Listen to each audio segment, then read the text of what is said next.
Good behavior doesn't always start loud. Sometimes it starts with a whisper, a foolish friend, a wrong decision, and a moment of weakness. The time is 7 p.m. It is a perfect time to try out what I had learned at school earlier today. A perfect time because my mother won't be back from work until 11 p.m. and my sister has gone to her boyfriend's house. I carefully rolled the dry herb into the paper Kojo gave me at school. I clearly recall his words. He told me to inhale deeply and let it out. A part of me knew smoking crack was wrong, but what the heck? I lit the weed which was sandwiched by the paper. I inhaled the puff of smoke and coughed. Within 10 minutes of practicing, I was already feeling like a pro, like the big boys in my class. That was the essence of it all. For me, what made it fun was not smoking it. It was knowing that this stuff was illegal, but I was still doing it anyway. The thick smell of burnt dry herb filled the living room as the smoke curled and danced their way through the air as though some ghost wanted to appear. Suddenly, I heard a sound. Knock, knock. The person didn't even wait for me to open the door or clear my coast. It was the last person I expected to see. My mom. There was no excuse. I had crack in my hand. Crack that was burnt halfway. She stared at me for a while, with my head bent down. I scratched my left feet severally against the floor, hoping that the floor would open up and let me fall straight to hell. Hell has no fury like my mother when disobeyed. How can I ever forget when she injured my sister's boyfriend when he came to their house by 10 p.m. one Sunday? "Is that crack?" she said. That question sent fear through my entire nervous system. I responded with an affirmative nod.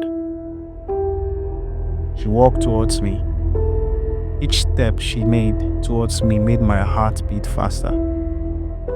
I wondered what physical stunt she was going to start with. A slap? A punch? Or maybe she'd just fling a sharp object at me. She collected the crack, which was almost burnt out. She inhaled it deeply, just the way Kojo demonstrated it to me. Then she let the puff of smoke travel into the atmosphere. "Raymond, dress up. We're going out," she said softly. Now I'm confused. I would have preferred she beat the hell out of me than spring up surprises. Surprises are not really her thing. I could swear down that today was going to be the most messed up day of my life. It was the strangest feeling ever. I mean, being in the same nightclub with my mom, I watched her dance with some random man. I felt so pissed off.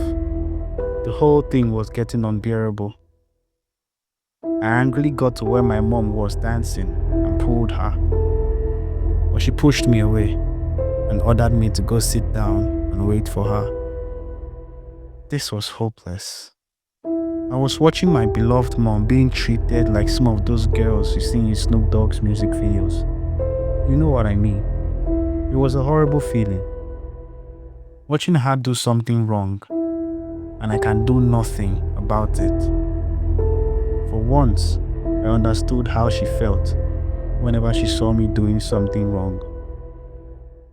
Some minutes later, she came to where I was sitting and she hugged me. Another randy-looking man walked towards us. "Oh, I see you're booked. Here's a drink," he said. "Oh yes, but tomorrow is another day," my mom replied. I felt all shades of ill feelings, disappointment, disgust, heartbreak, anger, and even pity. "Raymond, my boy," This is how hard I work to fund you and Angela's education. This is the second nursing job that keeps me till 11 p.m. every day. My lids were filled with hot tears already. She used her teeth to uncork the drink given to her by the man that approached us a while ago. "The drink is poisoned," she said. "Mom?" "Yeah, it's poisoned," she responded. "And how would you know that?" I asked. "Well, at the point of uncorking the beer, it didn't foam, meaning it has been tampered with. You see the man with the red hat at the VIP section?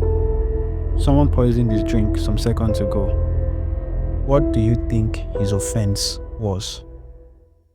"Mom, I have no idea," I responded. "Trust. His offense was trust. You were just 13. If you think you're ready for the streets, think again." A few minutes later, an ambulance came to pick up that man's corpse. He was dead. That night, when he saw his mother dancing with strangers, laughing like she had no shame, it hit him like a slap. She didn't need to shout. She didn't need to beat him up. From that moment on, he understood that some mistakes do not need punishment. They punish you on their own.